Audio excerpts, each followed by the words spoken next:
Velkommen. Mit navn er Jeppe Tengbjerg. Jeg driver Tengbjerg Sundhedsuddannelser, hvor vi uddanner massageterapeuter, akupunktører og zoneterapeuter.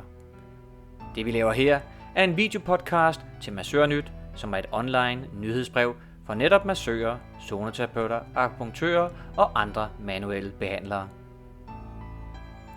Vi har valgt at lave nogle interviews, som kan høres her på siden, så behandlerne kan vælge at modtage deres inspiration og idéer, mens de pusler med dagligdags ting.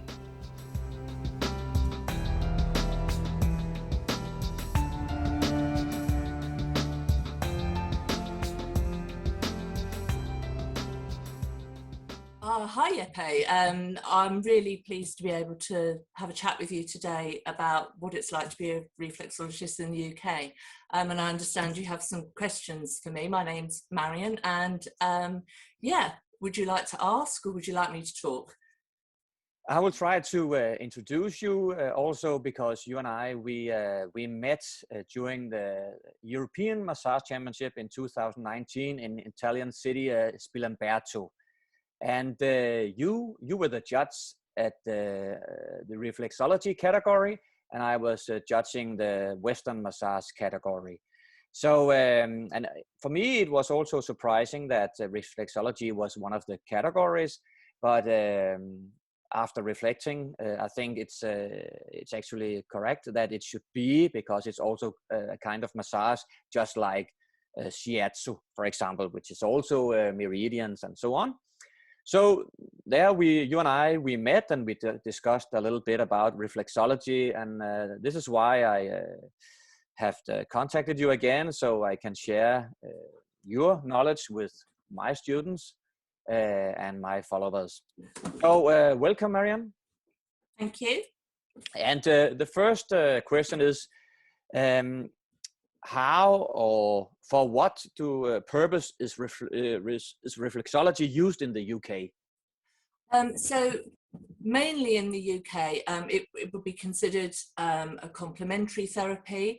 I find that it's not often recommended by medical people. I think it's sometimes forgotten in medical circles that it's accessible and that it's useful. Reflexology is often accessed by people who are looking for relaxation, freedom from stress, problems with sleep and anxiety, and also people who are looking to manage particular symptoms of conditions, painful symptoms frequently, or who want a thorough body balance on a regular session. So if somebody's an athlete or has a particularly physical role or a mentally stressful role, they might want to rebalance themselves and connect themselves regularly. I think that that's what it's excellent for. It's excellent for maintenance, whereas other therapies might be more invasive in terms of dealing with injury or illness. Then reflexology is less invasive and it's more balancing and more holistic. It's a whole body balancing approach. You wrote me a few lines actually, and I was reading this. You wrote me, in the UK, people are more likely to prioritize their spend on things that make visible differences like hair, face, and nails, and feel less justified to invest in well-being.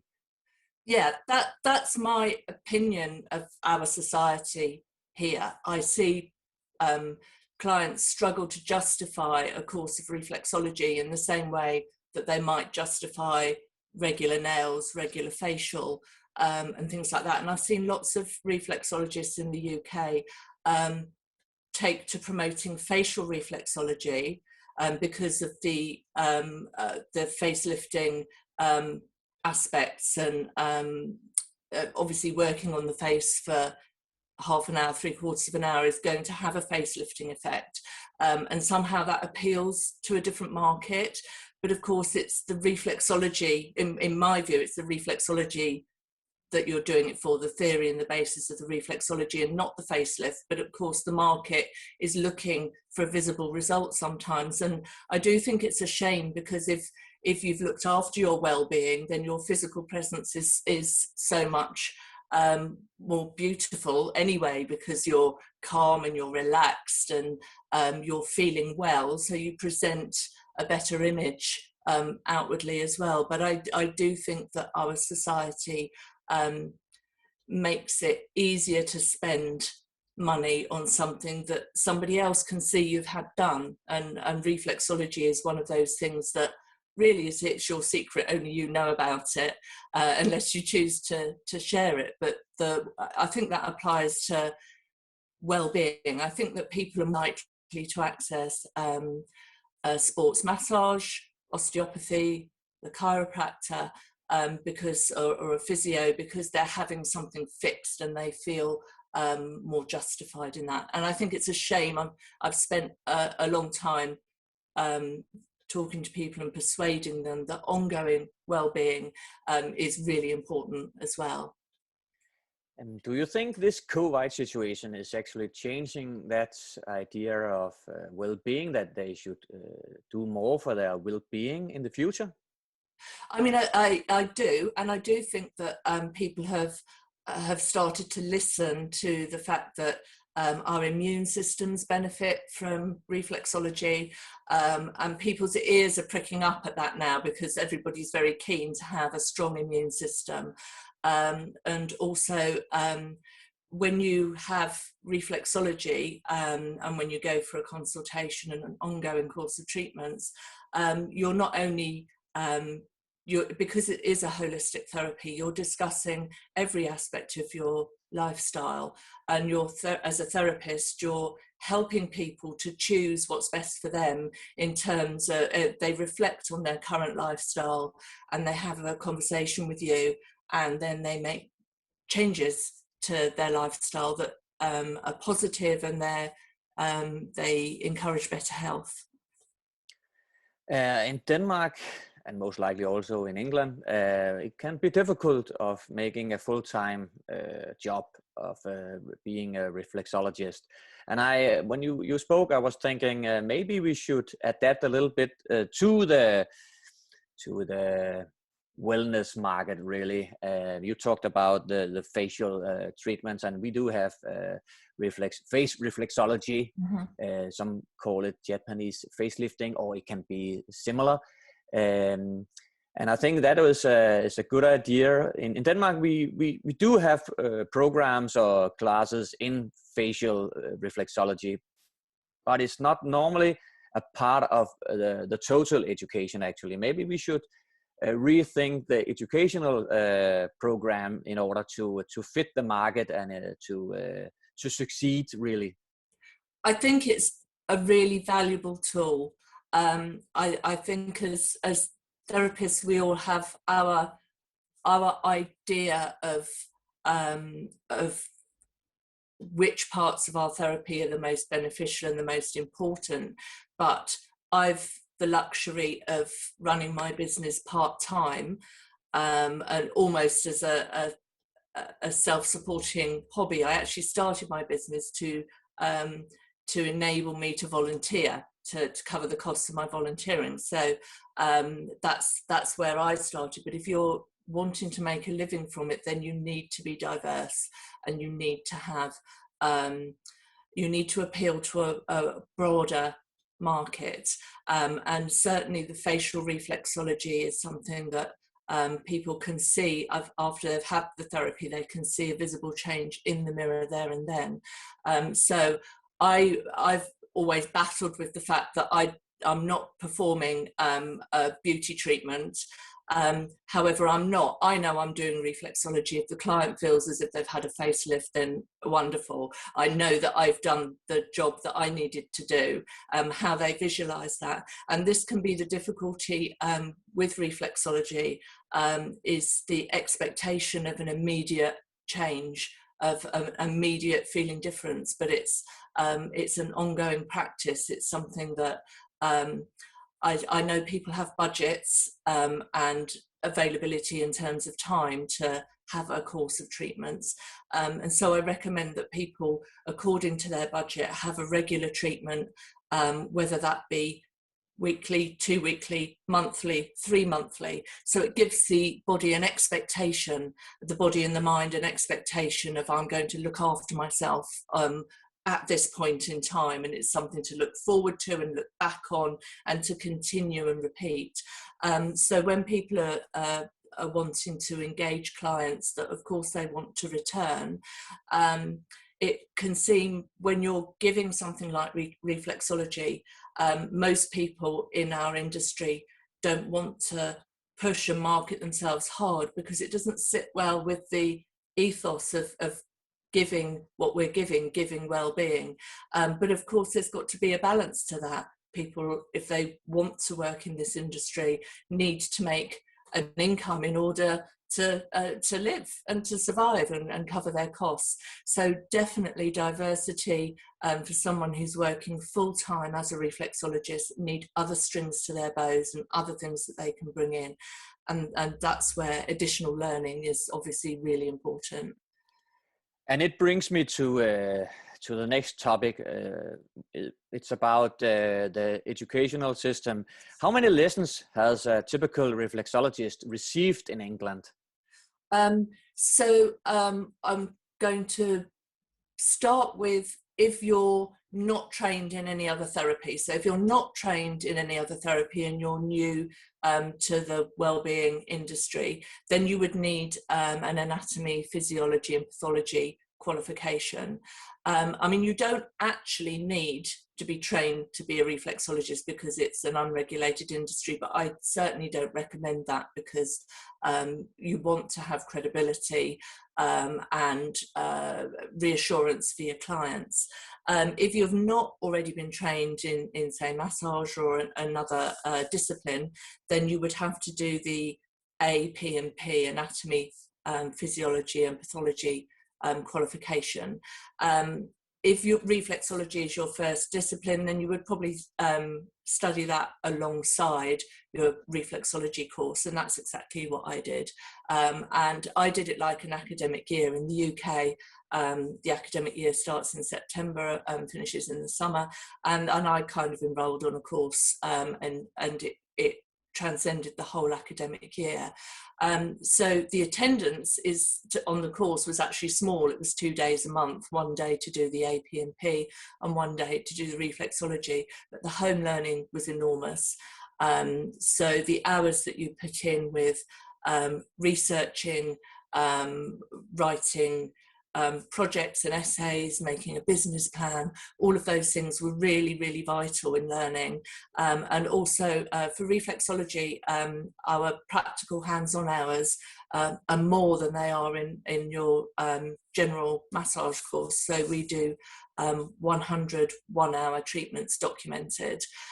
So a massive folder this thick full of all of those documented treatments, and it's the repetition and the learning. It's a very fine, as your students will know, it's a very fine and intricate learning, and to visualize and remember, and the only way of learning is to keep touching. So yeah, 100 treatments documented, and then an exam for the APMP, a written multiple choice exam, and then a practical exam for the reflexology, which is invigilated by an examiner. So yeah, it's completely achievable, because if you love it and you believe it and you're passionate about it, you will learn it. It's not it's not to make it sound difficult in the sense that that it's not achievable. It's totally achievable for anyone who feels passionately about it and wants to do it. I think it's a little different from the Danish system. I have 2 questions really. The first one is about, you say it's not regulated, but still it must be a little bit regulated, because in order to obtain insurance in the UK, you need a level 3 of anatomy and physiology and pathology, right? Oh, absolutely. So so yeah, You could practice without any of those things, but I wouldn't recommend it. It's not a safe way to operate a business to not have the security of support from a professional body and also insurance. So in order to be insured, you must belong to a professional body. The two go hand in hand. But we don't understand. What do you mean professional body? So not a government organisation, an independent organisation set up to support other therapists. So that professional body gains in status. Nobody's asked it to exist, but a group of reflexologists have got together, the same for other therapies, have got together and said we need to support other reflexologists. So especially in times of COVID and when you're new to the industry, they've got all the forms, all the advice, everything's done for you. So you pay an annual membership, which I think is a pretty small amount to pay. And for that, you have got support. So it's not like working for somebody, but it's like having a whole organisation behind you that you can go to and say, what do we do if our client is pregnant? What do we do if our client has this condition? This has come up and I don't understand what to do with it. And there's always someone there for advice. So with COVID, it was absolutely invaluable because they researched and reviewed all the government guidelines and presented it to its members in a package that was easy to understand. So I didn't have to go to the government website and look at the advice about what I should be doing. My professional body advised me in simple terms what I should be doing. The insurance goes hand in hand with that, and it creates a safe environment for us to work in. Yeah, I think it's a similar situation in Denmark. We also have these associations we have to be members of in order to get the insurance and other things. And they have been busy the last year because of the COVID situation. Yeah. And they also support the members, of course. Anyway, the next question is really, you talked about you had to do 60 or was it 100 treatments documented. But I mean, did you also get supervised? Did you get feedback from any supervisors during this period? Yes. So the monthly attendance at college, the purpose was for our tutor to review what we'd worked on, to check the notes that we made in our case studies and that we were working in the right way. And then we would work on a model for each other, have some hands-on practice, and also sitting down and talking about and listening to the advice and the guidance of our tutors into how we should be working. I mean, I think you know whether your therapy works for you and clicks for you while you're in training, and it's an acknowledgement, I think, that that when you worry, can I do this? Is this going to fall into place? And then it does, and then you think, yeah, okay, I've done the right thing. I think each student will know whether they're fitting with the therapy course that they've chosen. What about continuing education? I mean, you most likely you need extra points after the education, really. And how does that work? Actually, it's really cool, and I sat and did some CPD updates with my professional body this week. So CPD sounds expensive, but although I recommend that you do a professional course at regular intervals, because the anatomy and physiology qualification has a 5-year lifespan. If within that 5 years you don't retrain professionally in some who don't attend a professional course, then you need to retake the APMP for it to be current. So it's in our interest to at least every 5 years embark on some professional CPD, something that you go to a professional organisation and you come out at the end with a certificate, because that shows your organisation that you've refreshed and revisited APMP at the same time and that you are current. But not all CPD costs money. So especially in times like this where it's been difficult for people to attend courses, people can attend courses virtually and online. Somebody listening to a question and answer session between me and you would be undertaking CPD. And so reading a book or revising some lessons that you've done previously, conversations, professional conversations with other therapists, business conversations with other business people, those kinds of things all add up to your CPD. Volunteering treatments that you're paid for are not CPD, but if you're volunteering, then those treatments are CPD because you're doing it solely for the purpose of learning and not for financial gain. So all of those little things can add up, and those hours add up. But I do think it's important to maintain a professional education alongside all of those other bits. But it's not scarily, I've got to pay for 6 courses this year in order to meet my CPD quota. I got a little confused because you talked about you also need CPD points for anatomy and physiology. You need refreshment points for anatomy and physiology, right?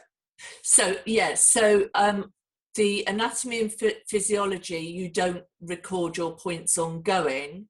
It's just if you've gone for 5 years since you qualified in anatomy and physiology without professionally qualifying in something else, then your anatomy and physiology will have lapsed. Okay, so I understand. It means you must do a professional course, because in doing a professional course, you're revisiting anatomy and physiology. Whereas without, if I only recorded my own activity as CPD for 5 years and never undertook a professional course, the professional body couldn't be certain that I'd refreshed my understanding of anatomy and physiology. I like the idea of that you also should refresh your anatomy and physiology. We do not do that in Denmark. We only refresh or add to the prime, you know, the reflexology or the massage, the acupuncture. In that we need points, and it's different actually from association to association.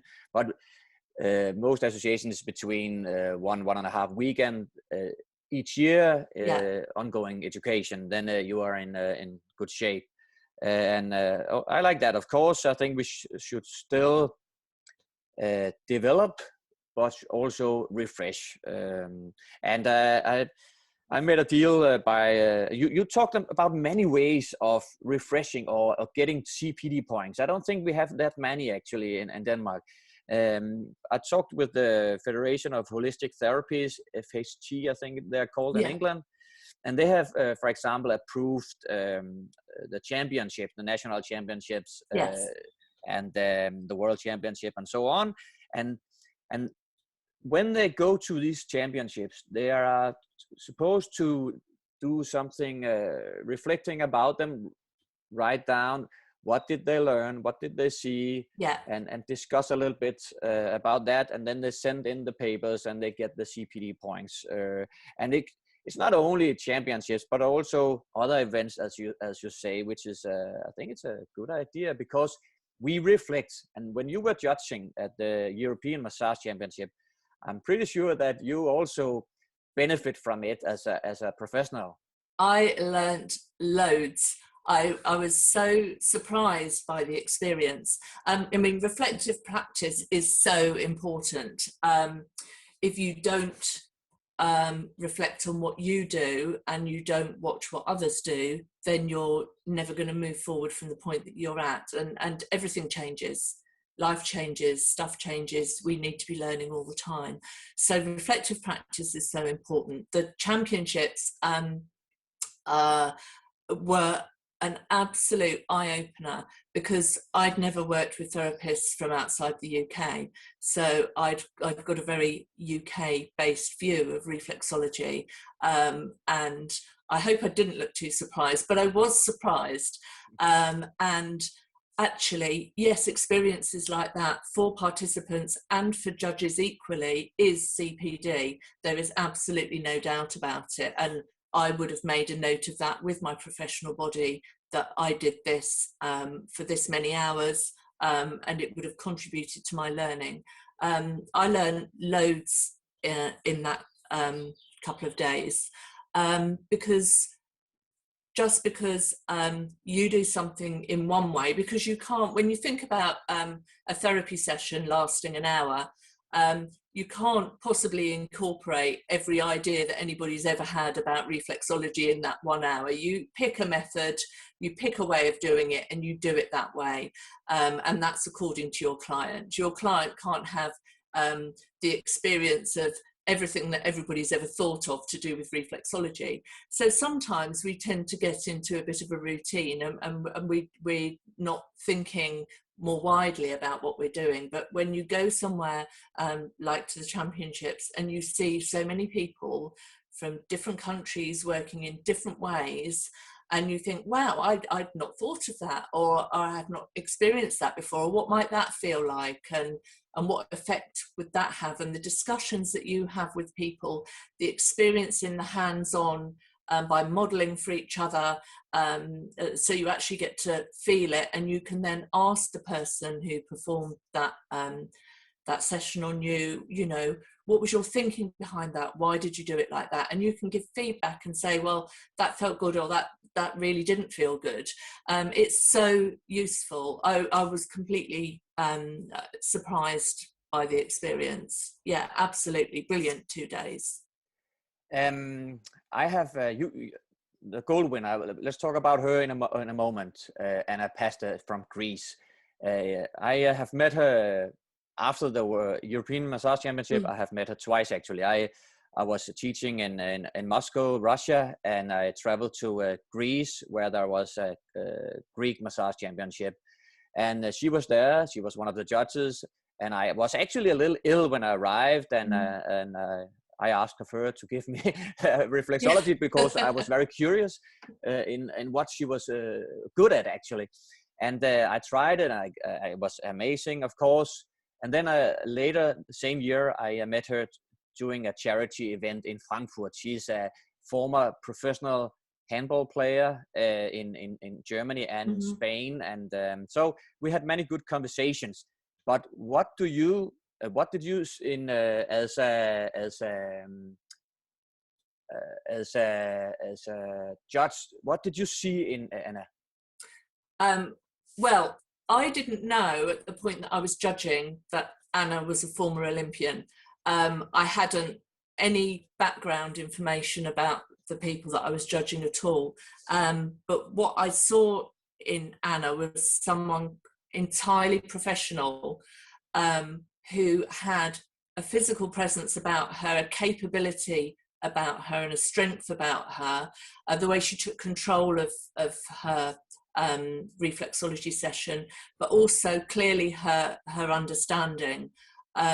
So it's kind of a difficult in the setting of the championship. Sometimes with some of the more visual therapies, it's easier to spectate and appreciate it, but reflexology is far less visual for the spectator. It's an experience for the person receiving it. So it's actually quite hard to see the nuances of how someone is stimulating reflexes, and the fact that they've been really accurate about that, and that they've asked you what your issues are, and you only know if you know that they're touching the right reflexes.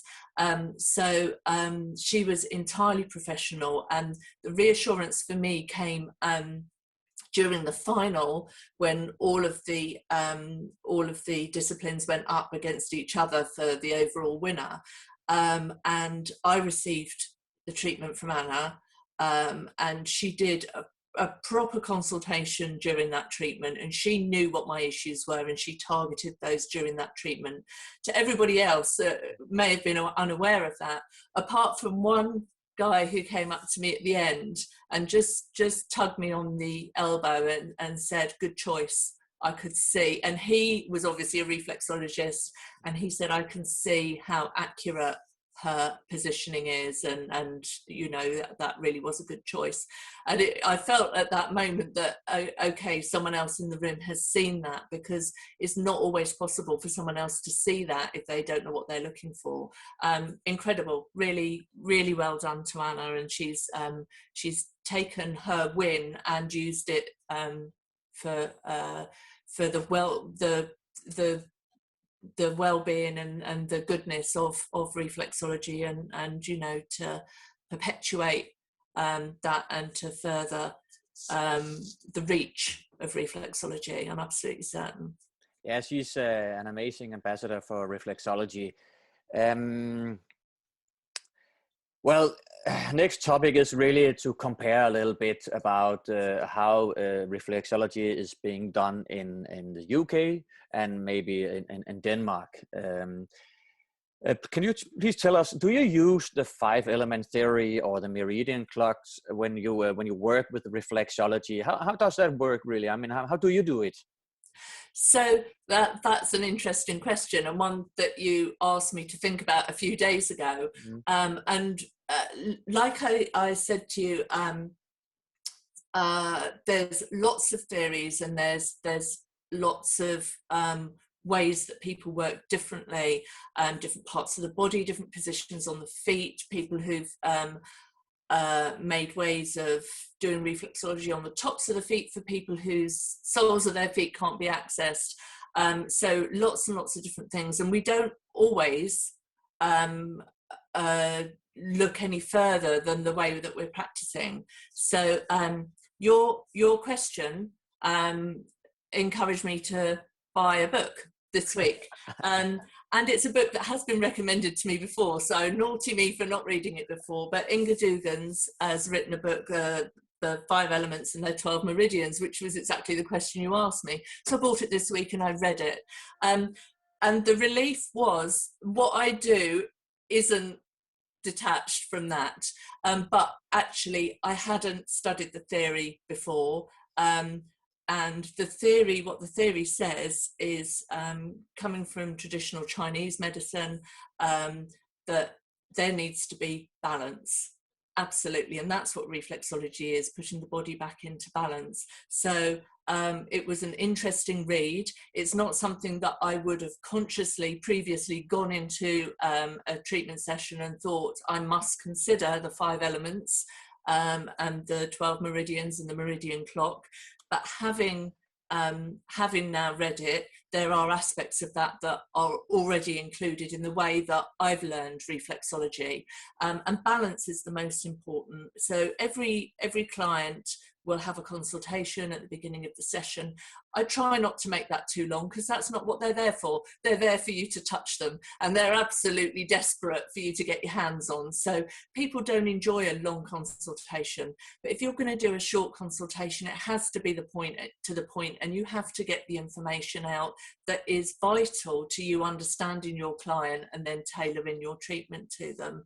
So I have a form that I've adapted that I understand, that is a shorthand form for me, and I ask those questions about nutrition, about sleep patterns, about exercise, about mindfulness, about, or you know, what are people's stress levels, how do they perceive their own stress. You can't measure other people's stress for them. And all of those things, people's allergies, people's injuries, people's illnesses and their previous surgeries, and anything that's relevant to that person's body and mind, but quickly, not otherwise you could spend the whole hour doing a medical background and a lifestyle background. You need to get that down to 10 minutes. And so that you are in a position of understanding within that short time. You may well have sent your form to your client via email so that they can be ready to answer those questions, so they're not wasting time over those answers or dithering over those answers. So all of those things are what 5 elements and 12 meridians are telling us. We need to, the food we put in is really important, the way we nourish our bodies, the way we behave, our rhythms and our patterns for sleeping and working, they're also important, and every one of those affects the other. So yeah, what a great read. What a relief that the ways that I'm working encompass that, but very interesting now to see how that might affect my consultations in future. So yeah. I read somewhere that the way you do it normally is that you begin at diaphragm, and then you go above, and then after that you go below diaphragm. Yeah. This is maybe a little different from what we do. Can you explain why you do it like this? So I know that everybody is taught differently, and I know that I go for reflexology every 4 weeks, and my reflexologist doesn't work like that, but it's still fabulous. So it's a way of working that suits you, and that has so there is a reason, but what I'm saying is it's not the only way to do it. And Inga Dugans actually recommends working the same reflexes on each foot one after the other. So I would work the right foot, and then I would wrap it up and work the left foot. Her advice in her book is to work the right lung, and then to work the left lung, and then go back to the right kidney and then the left kidney. So that's not a way that I have ever worked, and it actually prompted a discussion with my reflexologist last night on the phone, where I said, you do the same as me, 1 foot at a time. And she said she has a friend who does do the reflexes on each foot alternately. And I said, how does it feel to receive it like that? And she says, I don't care, she's touching my feet. And I think that that's the feeling of most clients, is do it in whatever order you want.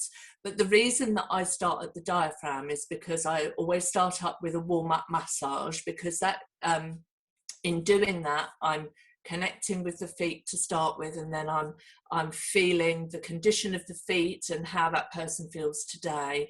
So then they get a massage to warm and supple that foot, ready for me to start working the reflexes. And I start with the solar plexus and deep breathing, so that the person understands now reflexology is starting and I need to relax. So that's the indication that the treatment is starting. And then I wrap the left foot and I work on the right foot, and I release the diaphragm.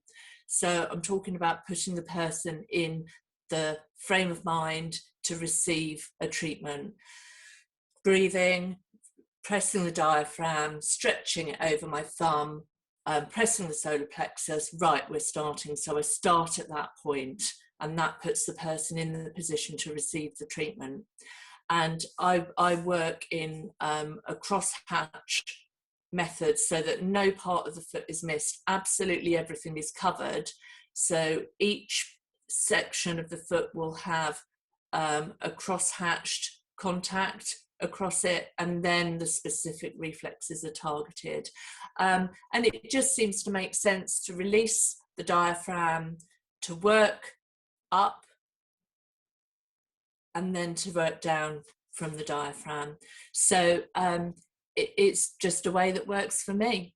If I felt that a client wasn't responding well to that way, or perhaps a client needed a target on a particular system, then I might prioritize that system in some way. And I know therapists who work system by system rather than in the order that I do. It means that I'm not going to miss anything. Everything is covered.